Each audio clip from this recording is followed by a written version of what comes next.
புருஷன் தேவையில்லை, மனைவி செய்த செயல். எப்போது விடியும் என்று காத்து கிடந்த நந்தினிக்கு இரவெல்லாம் தூக்கமே வரவில்லை. தூங்குவதற்கும் அவள் மனம் சம்மதிக்கவில்லை. சற்று கண்ணசரலாம் என்று இமையை எப்படியாவது கஷ்டப்பட்டு மூடினாலும் அவைகள் சிறகை விரித்து பறக்கும் பறவை போல் திறந்து கொள்கின்றன. சிறிய அறைக்குள் நடந்து பார்த்தாள். மீண்டும் பெட்டின் மீது வந்து அமர்ந்து பார்த்தாள். சற்று நேரம் கழித்து ஜன்னல் கதவை திறந்து கொண்டு வெளியே எட்டி பார்த்தாள். இதற்கிடையில் 10 நிமிடத்திற்கு ஒரு முறை கடிகாரத்தையும் பார்த்து கொண்டாள். இவள் பதட்டத்தை புரிந்து கொள்ளாத அந்த கடிகாரம் இயல்பாக தன் வேலையை செய்து கொண்டிருந்தது. நம் வாழ்க்கையில் நாம் என்ன மாற்றங்கள் வேண்டுமானாலும் செய்து கொள்ளலாம். காலத்தை மாற்ற முடியுமா என்ன? அது நம் கையிலா இருக்கின்றது? எல்லாம் தெரியும் நந்தினிக்கு. இருந்தாலும் இந்த பொழுது சழுதியில் விழுந்து விட வேண்டும், அவ்வளவுதான் அவளின் சிறிய ஆசை. கால் மேல் கால் போட்டுக்கொண்டு பெட்டின் மீது படுத்திருந்த நந்தினி எதையோ மனதில் போட்டு குழப்பிக் கொண்டிருந்தாள். இந்த யோசனைகளுக்கு நடுவே அவளின் கால்கள் ஒன்றன் மீது ஒன்றாக மாறி மாறி உட்கார்ந்து கொண்டிருந்தன. அம்மை மிதித்து அருந்ததி பார்த்து 1000 பேர் கூடி நின்று அச்சதை போட்டு வாழ்த்திய திருமண உறவை நாளையோடு நீதிமன்றம் வெட்டிவிடப் போகிறது. மனதில் கொஞ்சம் நஞ்சும் தேங்கி கிடைக்கும் நினைவுகளை கூட நாளையோடு பொசுக்கி விடலாம். இனி திவாகரன் என்ற பெயரை கொண்ட நபரை கூட என் வாழ்நாளில் சந்தித்து விடக்கூடாது என்று நந்தினி எண்ணி கொண்டிருக்கையில் காலை கதிரவனின் ஒளிக்கீற்றுகள் ஜன்னல் கதவுகளை தொலைத்து கொண்டு தன் படுக்கையின் மீது விழ நந்தினி எழுந்து கொண்டாள். அந்த நீதிமன்றம் பரபரப்பாய் இயங்கிக் கொண்டிருந்தது. வழக்கறிஞர்களும் நீதிமன்ற ஊழியர்களும் அங்குமிங்கும் நடமாடி கொண்டிருந்தனர். சில வழக்கறிஞர்கள் நீதிபதி கேட்கும் வினாக்களுக்கு இப்படித்தான் பதிலளிக்க வேண்டும் என்று தங்கள் வழக்காளர்களுக்கு விளக்கி கொண்டிருந்தனர்.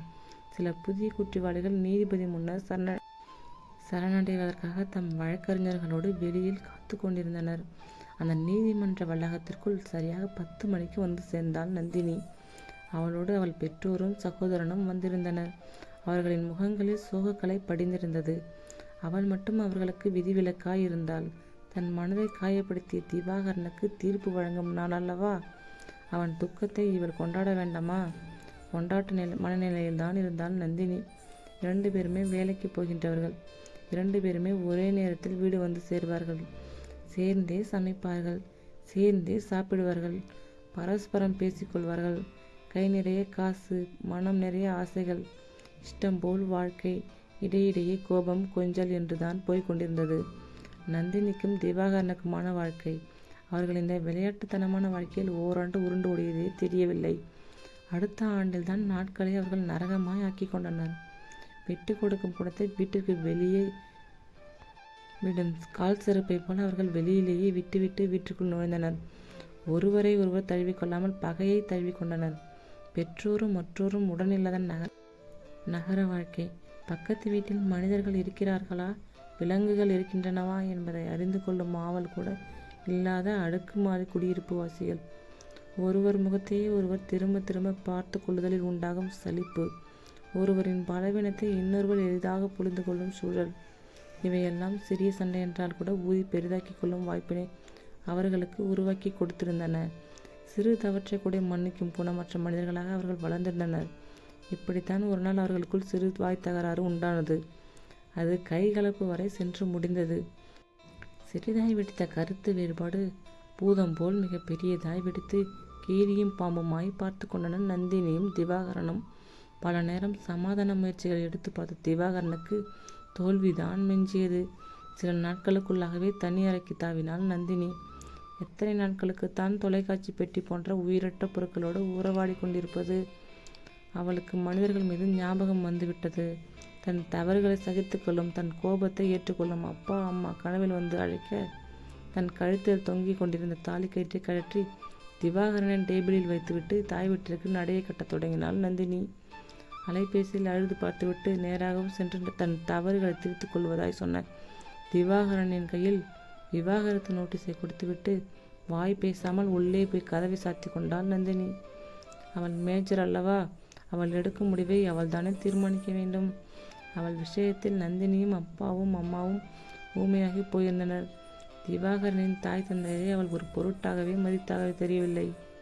திவாகரனின் மீது இருக்கும் அதே விருப்பம் கோவும் அவனின் அப்பா அம்மா மீதும் இருந்தது. சம்பந்திகள் இருவரும் சங்கடப்பட்டு நின்றதுதான் மீதி. 2-3 முறை இருவரையும் கூப்பிட்டு வைத்து சமாதானமாக போகச் சொன்ன நீதிபதி மனநல ஆலோசனைக்கு கூட சில நாள் ஒதுக்கி தந்தார். அவையெல்லாம் நந்தினிக்கு அவசியமில்லை. அவள் எப்போதும் முடிவெடுத்து விட்டால் அவனை விட்டு விலகுவதென்று. அப்புறம் எதற்கு நம்ம ஆலோசனையெல்லாம்? 6-7 மாதம் நடந்து கொண்டிருந்த வழக்கு இன்றைக்கு முடிவுக்கு வந்துவிடும் என்ற நம்பிக்கையை நேற்றே கொடுத்திருந்தார் நந்தினியின் வழக்கறிஞர். நீதிபதி தீர்ப்பினை படிக்க வேண்டும், திவாகரனின் திணறலை பார்க்க வேண்டும் என்று நந்தினியின் வக்கர புத்தி. நீதிமன்றத்துக்கு வெளியிலேயே நின்று கொண்டிருந்த நந்தினியின் கண்கள் அதன் நுழைவு வாயில் பகுதியை பார்த்து கொண்டிருந்தன. எத்தனையோ முகங்களையும் மனிதர்களையும் வரவேற்பறில் நின்று வரவேற்பவள் போல் நின்று கொண்டிருந்த நந்தியின் கண்கள் திவாகரனையே தேடித்திருந்தன. அவன் வருவதாய் தெரியவில்லை. கைகளை பிசைந்து கொண்டாள். தன் ஆசை நிறைவேறாமல் போய்விடுமோ என்று அச்சப்பட்டாள். அதெப்படி நிறைவேறாமல் போகும்? கண்டிப்பாக திவாகரனை பார்த்துவிட்டு தான் இந்த நீதிமன்ற வளாகத்தை விட்டு போவேன் என்று தீர்க்கமாக முடிவெடுத்து கொண்டாள் நந்தினி. நீண்ட நேர சிந்தனைக்கு பிறகு அந்த நீதிமன்ற வளாகத்தையே நோட்டமிட்டவள் திவாகரனின் வழக்கறிஞரை பார்த்து விட்டாள். ஏன் திவாகரன் வரவில்லை என்று தனக்குத்தானே கேட்டுக்கொண்டாள். நேராக போய் கேட்டுவிடலாம் என்று வழக்கறிஞருக்கு அருகே போனாள் அவள். சற்று நேரத்துக்கு முன்புதான் நீதிமன்றத்திற்கு வரும் வழியில் விபத்தில் சிக்கி திவாகரன் இறந்து விட்டான் என்ற தகவலை ஒருவரிடம் சொல்லி கொண்டிருந்தார் அவன் வழக்கறிஞர். இந்த செய்தி காற்று வழியாக அவள் காதில் வந்து விழுந்தது. அதிர்ந்து போனாள் நந்தினி. இப்போது அவள் மனதில் ஊடுருவியிருந்த கெட்ட திவாகரன் தொலைந்து போயிருந்தான். நல்ல திவாகரன் மட்டுமே அவள் இதயத்தை ஊசி போல் தைத்து கொண்டிருந்தான். அவன் செய்த சின்ன சின்ன தவறுகளும் பேசிய வார்த்தைகளும் இப்போது அவளுக்கு பெரிதாகவே தெரியவில்லை. அவன் இப்படி விபத்தில் சிக்கியிருப்பதற்கு தான் காரணம் என்று நம்பினாள் நந்தினி. திவாகரன் இறந்துவிட்ட செய்தியை கேட்டு சற்று நேரத்தில் அவள் மனம் இப்படி மாறிப்போனதை அவளால் நம்பவே முடியவில்லை. திவாகரனுக்கு விவாகரத்தை பரிசாக கொடுத்த நினைத்தவளுக்கு விதவை பரிசை கொடுத்துவிட்டு போய்விட்டான் அவன். இனி தீர்ப்பு எப்படி வந்தாலும் இருவருக்கும் ஒன்றுமில்லை.